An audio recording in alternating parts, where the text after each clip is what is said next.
Only 1 out of 10 Grammy voters associates with country music, as per the official website. That puts country music closer to children's music as compared to pop. So Morgan Wallen and Jelly Roll had a better chance competing with them instead of her at this year's Grammys. And it's not a new problem for country music. Toby Keith told us something in 2010 that explains why Wallen or Jelly Roll weren't destined to win a Grammy 14 years later. Now, I know that Morgan Wallen wasn't technically nominated himself, but there is no denying that there's a deeper problem that country music faces at Grammys. And 14 years ago, Keith called out Grammys for their bias against country music and certain artists like him. In an interview to CMT, he said, "The Grammys don't respect country. Grammys would take the 4 biggest artists in this genre and ask them to come to a show, perform on the same song at the same time and not do a country song."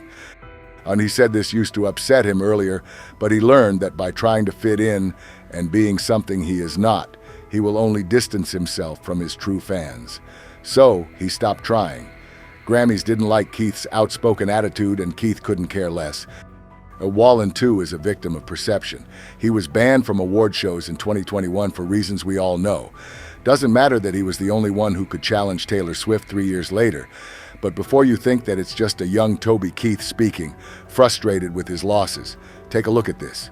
Keith may have not won any of his 7 nominations at Grammys, but what about legends like Dolly Parton, Willie Nelson, and Vince Gill? They have the most nominations in country music genre at the Grammys, totaling up to a staggering 156, but only 4 of these nominations have been in the Big 4 categories.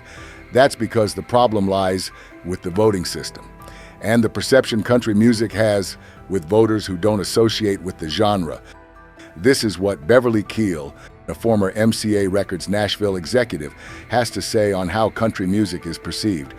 "I think a lot of Grammy voters may not even listen to country, and I think there is, in many voters' minds, still a stigma about country that it's not as sophisticated, hokey, the music of the conservatives.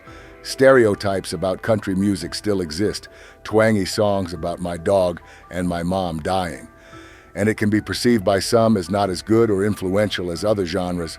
I don't think many Grammy voters are aware of the popularity and reach of country." So what can country music do? Option 1, try to increase voter representation at Grammys. Or option 2, look past the Grammys, as the country community is amongst the best in terms of supporting its artists, celebrating great music, and producing our own network television award shows. If we aren't invited to that party, we'll just throw our own. Which option do you agree with? Let us know in comments. And please do hit the like and subscribe buttons before you go.